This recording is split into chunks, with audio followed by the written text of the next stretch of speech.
If you're thinking about moving to the East Bay, one of the biggest questions you're gonna run into is, where should I live? And in today's video, we're ranking the top 10 East Bay suburbs, from perfect spots for first-time home buyers all the way to areas like the Delta and the suburbs that are more luxurious. And I'm going to show you what makes each area great, but I'm also going to show you a few things that aren't so great about each area. But here's the thing, this list is based on my own opinion. So it's probably going to be very different from a lot of the lists that you're going to see out there on the internet, and you're about to see exactly what I'm talking about. All right, let's start with number 10 on the list, and that's going to be Hayward. Now, before I get into Hayward, I have to tell you something. When I first moved to California from the Philippines, the first place that I landed was in Hayward. So this city has a special place in my heart, and I know it better than almost anywhere else in the East Bay. And here's the thing about Hayward. A lot of people are going to just scroll right past it. They hear the name and they immediately think, oh, that's not a nice area. It's dangerous.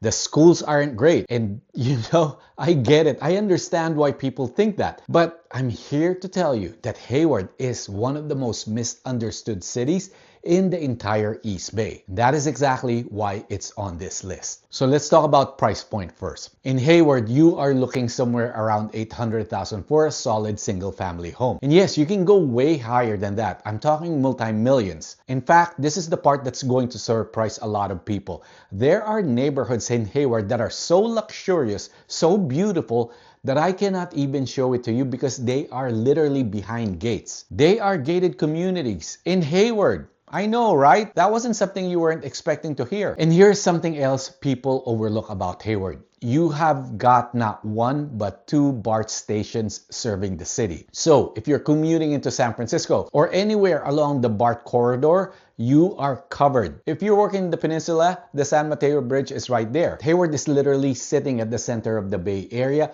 and people sleep on this every single day. And that is the kind of whole point about Hayward. It is a city of layers. You have your entry-level neighborhoods, your middle-class family neighborhoods, and then you have got these pockets of absolute luxury that most people don't even know exist because they never bothered to look past the reputation. Now, I have to be honest with you because that is what this list is all about. The schools in Hayward, and I say this with love, they are not the strongest on this list. And the safety concerns, look, they're not entirely made up. There are parts of Hayward that you're going to want to be thoughtful about. But here is what I will say. Do your research. Talk to a local, and you're going to find out that Hayward has a lot more to offer than its reputation gives it credit for. And for anyone out there who is coming from outside the Bay Area and is trying to figure out where to start, Hayward might just be the city. It was mine. But then again, I didn't have any choice. Moving right along, staying in our misunderstood category, coming in at number 9 is Richmond. Now look, I'm just going to say it. Richmond gives you some of the best bang for your buck in the entire Bay Area. Let's address the elephant in the room right off the bat. If you look up Richmond online, the crime statistics are high. Just like what we talked about with Hayward Public Schools, they're going to be a tough sell. You have to be very mindful and do your research about exactly which neighborhood you're going to buy into. But here's why Richmond absolutely deserves to be on this list. The price point. Richmond is less than 20 miles from downtown San Francisco, and yet right now you can find a solid 3-bedroom, 2-bathroom single-family home for around $600,000 to $700,000. I'm talking about the older established parts of town, neighborhoods like North and East or the Richmond Annex,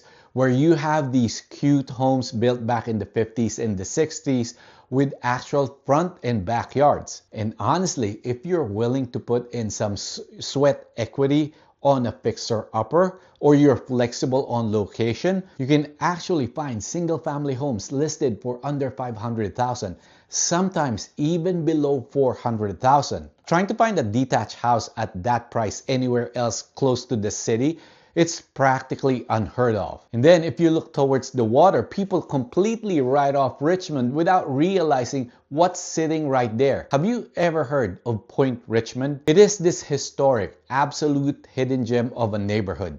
It literally feels like a quaint little coastal village with sweeping views straight across the water, the Golden Gate Bridge, and Marin County. There's also the Marina Bay neighborhood where you have miles of waterfront trails, parks, and you can literally hop on the Richmond ferry right there and take a beautiful stress-free boat ride straight into downtown San Francisco. Not to mention, Richmond has its own BART station right at the start of the line. If you don't have school-age kids to worry about and you're willing to let a local guide you to the right neighborhoods, Richmond is a massive opportunity to get a detached house or even waterfront proximity without paying that crazy Bay Area premium. And hey, quick side note, if you do decide to go the fixer-upper route or just want to take care of your investment, you should definitely check out my other YouTube channel called Savvy Homeowner. It's entirely dedicated to home improvements that make your everyday life better and make sure you are protecting and growing your home's equity. I'll put a link down in the description.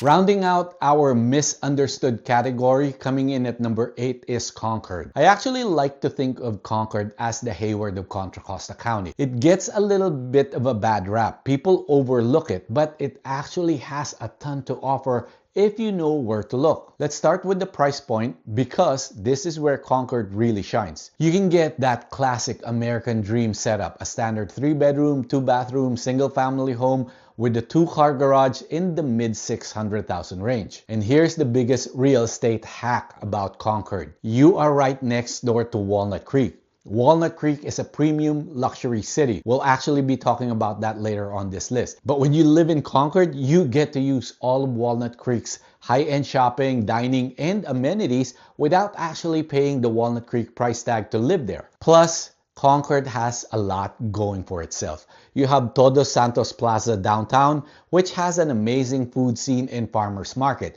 You have the Toyota Pavilion where all the huge summer concerts happen. And just like Hayward in Richmond, Concord is connected to BART. Now let's talk about the downsides because there are a few. First, the schools.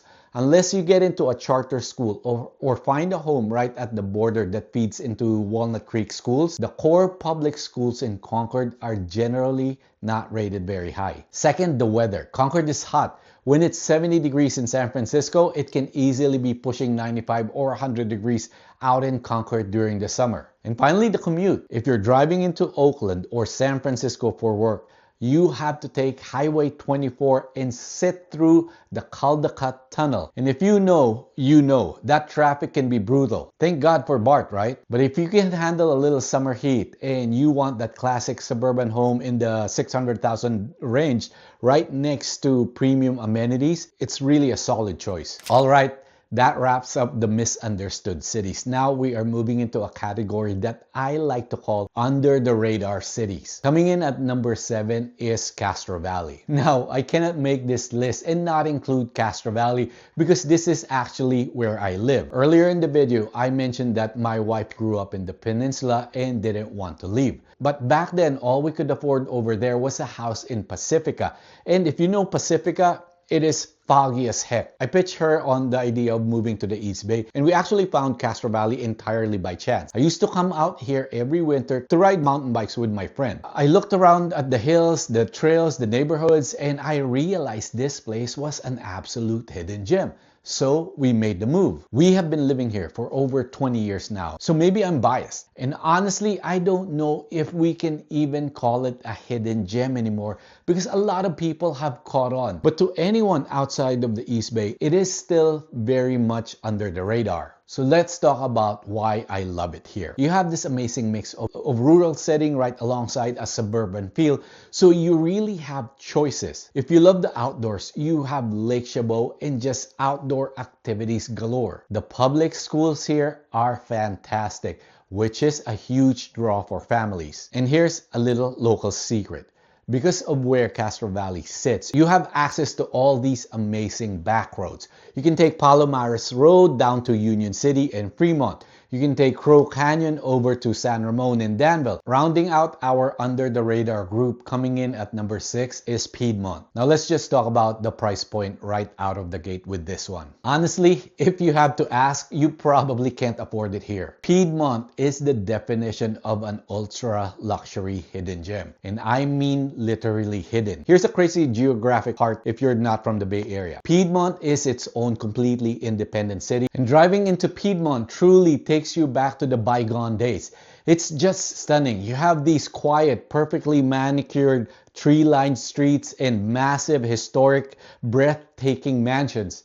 The architecture is incredible, and the public schools here operate basically at the level of elite private schools. It's just a completely different world tucked away in the hills. But of course, there are cons. Number one, obviously, is that massive price tag. We are talking multi-million just to get your foot in the door for a modest house, let alone one of the historic estates. The second con, well, Oakland. And I say that with a laugh, but it's the reality, because you are essentially a wealthy island completely landlocked by Oakland. You still have to drive through Oakland to get to the freeway, to get to the grocery store, or to get anywhere else in the Bay Area. So you are dealing with the surrounding city traffic, the logistics, and sometimes the spillover of big city problems. But if you have the budget for it and you want that tucked away, ultra exclusive luxury lifestyle, Piedmont is incredibly special. All right, we are officially moving out of the under-the-radar cities and getting into our third category. I call these the out-of-the-way cities. And coming in at number 5 is Brentwood. Now, when I say Brentwood is way out there, I mean you are pushing the very eastern edge of Contra Costa County. But here is the trade-off. You get so much more for your money. Prices in Brentwood are not exactly cheap, but the value is incredible. Right now, you can get a really nice 4-bedroom, 2-bathroom home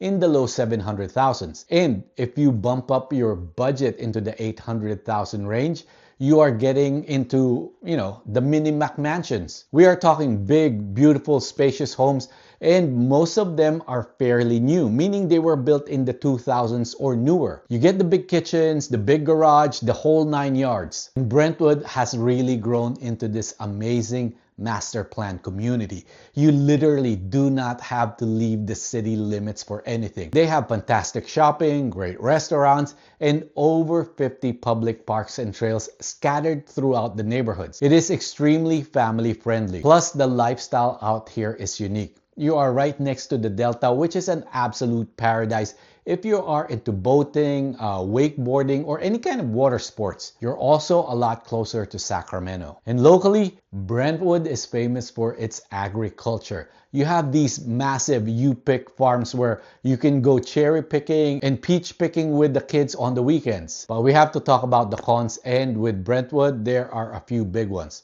First and foremost, the commute. If you have to commute into San Francisco, Oakland, or God forbid, Silicon Valley, good luck with that. Highway 4 gets incredibly backed up, and unlike some other cities on this list, BART does not go all the way into Brentwood. You have to drive to the Antioch station just to get on the train. The second is the heat. Just like Concord, you are inland, so the summer months are going to bring a lot of 100-degree days. And finally, a quick real estate heads up, because so many of these neighborhoods are newer master plan communities, a lot of them come with Melrose taxes or HOA fees, which is an extra tax assessment that can really bump up your monthly payment. But hey, if you work from home or you just want a massive, beautiful house in a clean, self-contained city, Brentwood is absolutely worth the drive. All right, staying in our way out there category, coming in at number 4 is Livermore. Now, I like to think of Livermore as the Brentwood of Alameda County.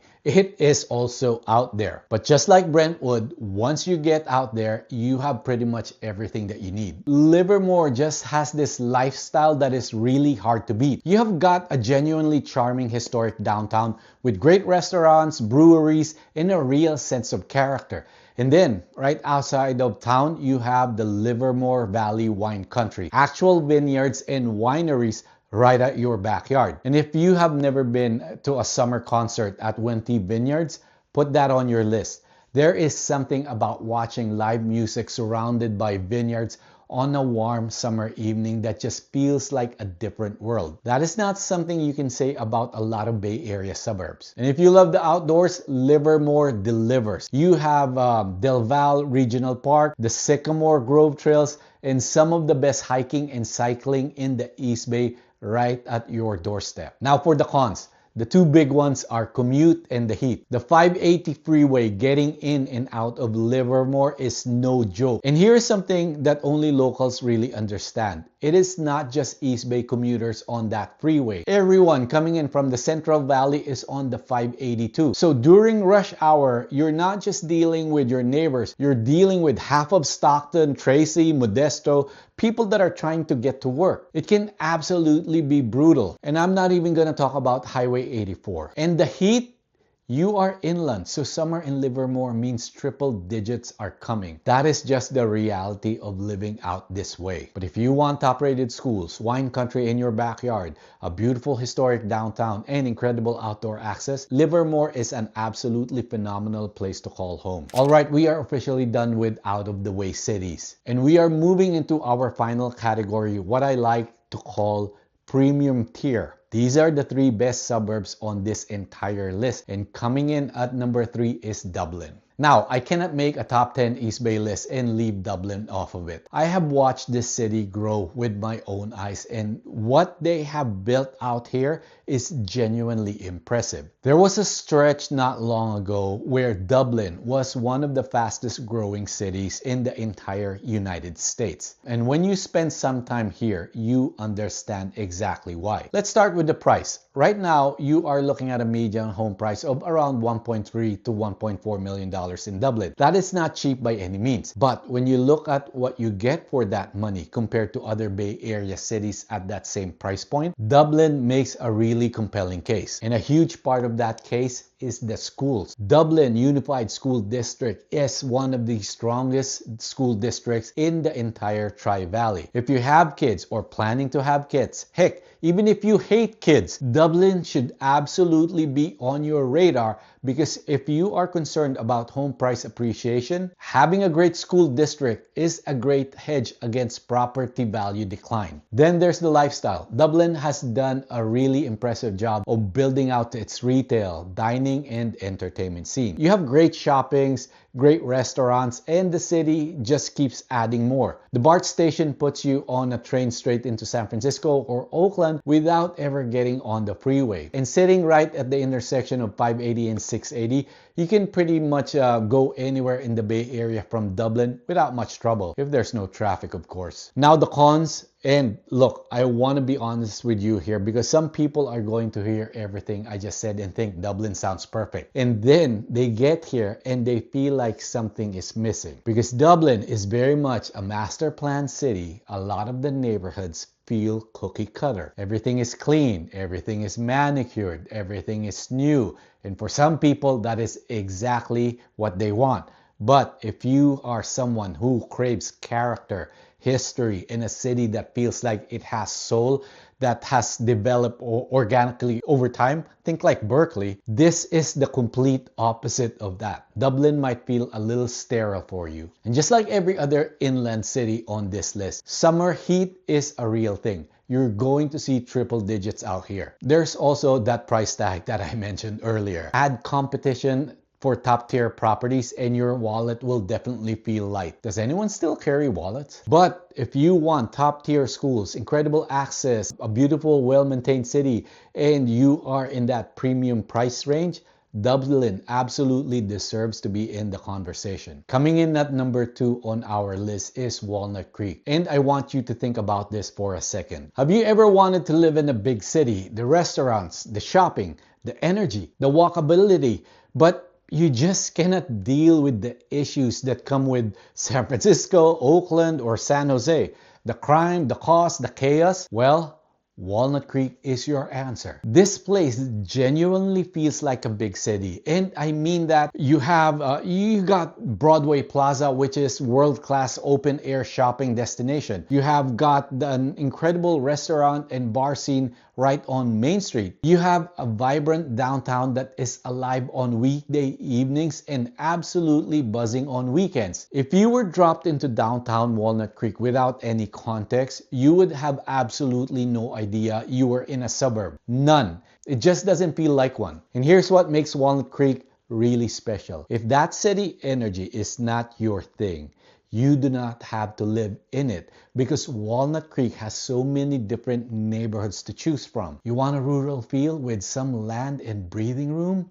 It exists here. You want a master planned community with great amenities? That exists here too. You want to be walking distance from downtown? You got it. Walnut Creek is one of the most versatile cities on this entire list because it genuinely has something for every kind of buyer. Now let's talk about price. For a single family home in Walnut Creek, you are looking at somewhere in the 1.2 to 1.4 million range. And yes, that is a premium. But when you factor in what you're getting, the lifestyle, the location, the schools, and that downtown, a lot of buyers feel like it's absolutely worth it. And speaking of schools, Walnut Creek feeds into the Mount Diablo Unified as well as the Acalanes Union High School District. And Acalanes is particularly one of the well-regarded high school districts in Contra Costa County. So if you have high schoolers or kids getting close to that age, Walnut Creek should absolutely be on your radar. Then there is the BART access. BART runs right through Walnut Creek, giving you a straight shot into San Francisco or Oakland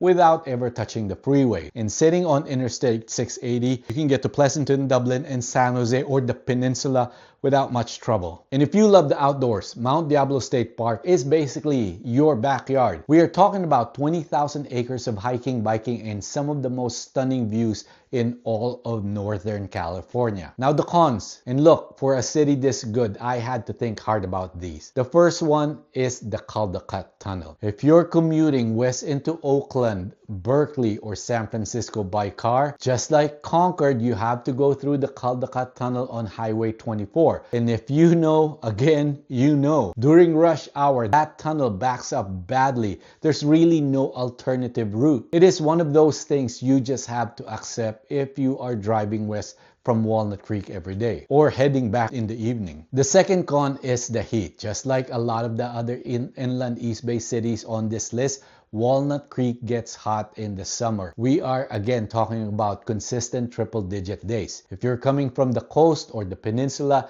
that is going to be a real adjustment. But honestly, those two cons are pretty minor compared to everything Walnut Creek brings to the table. Big city energy, suburban peace, incredible schools, world-class shopping, Mount Diablo at your back door. That is a pretty hard combination to beat. And finally, coming in at number 1 on my list of top 10 East Bay suburbs, the one I have been building towards this entire video is Danville. Now, I want to be upfront with you about something. I am a little bit biased here. I have lived in the East Bay for over 20 years. I have watched these cities grow and change with my own eyes. And if you told me today that I could pick up and move anywhere in the East Bay, anywhere on this entire list, I would choose Danville, hands down, no hesitation. This is my aspiration city. It is where I want to end up. And after everything we have talked about today, I think you are about to understand exactly why. Let's start with what hits you the moment you drive into Danville.